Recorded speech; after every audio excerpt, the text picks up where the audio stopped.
Click the bell icon to get latest videos from Ekeeda.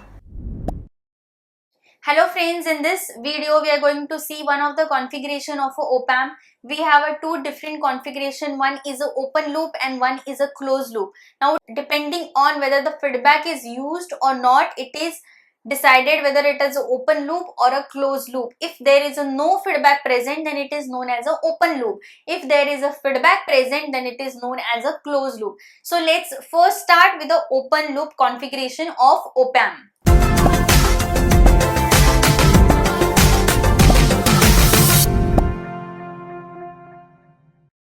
So here I have open loop configuration diagram of an op-amp.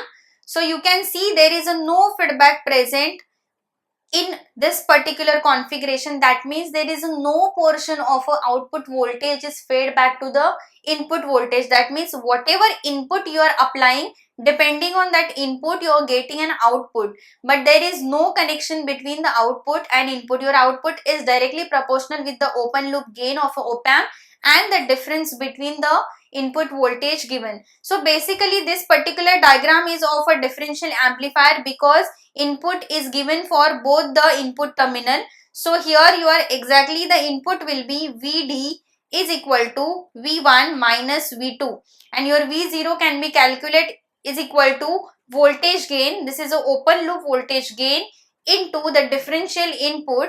This can also be written as AV into V1 minus V2. Now we know that AV, that is the open loop voltage gain for IC741, is equal to 2 into 10 raised to 5, which is very high. So for such high output voltage gain, for a small value of a differential input voltage also, we will get the output voltage which will swing from plus Vsat to minus Vsat. We have discussed this earlier. Here you have a plus VCC, that is a positive power supply, and minus VEE. Now even though if you have the high output open loop voltage gain and for the small value of a differential voltage also, your op-amp will swing from plus Vsat to minus Vsat. The saturation value can be depends on the operational amplifier which is used. So this is quite linear operation of a open loop configuration is shown. If you see here, that means if it is a positive, that means your non-inverting terminal voltage is a higher than inverting terminal voltage. That is, if V1 is greater than V2, then it will be negative. So it will swing to the minus Vsat.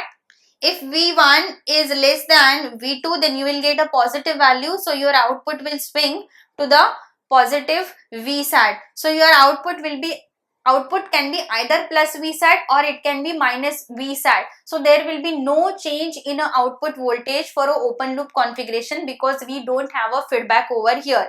Now it is said that open loop configuration is not used in a many application. It is not preferred, but the closed loop is preferred. Why? The reasons are different. First, you have a very high open loop gain. Due to having a very high open loop gain, distortion is introduced in a signal which is used to be amplified. The signal which is to be amplified can get added with the distortion due to having a high gain.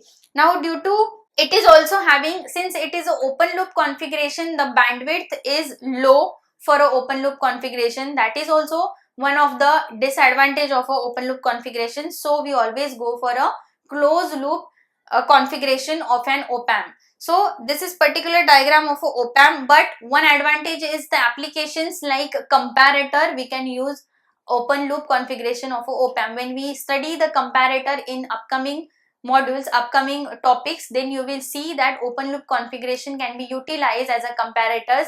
But if you go for a filters, summing amplifier, adding amplifier, differential amplifier, in this case you need to have the closed loop configuration because of the disadvantage which are associated with the open loop configuration. I hope you understood the open loop configuration of op-amp. Thank you for watching this video. Stay tuned to Ekeeda. Do subscribe Ekeeda. Thank you so much.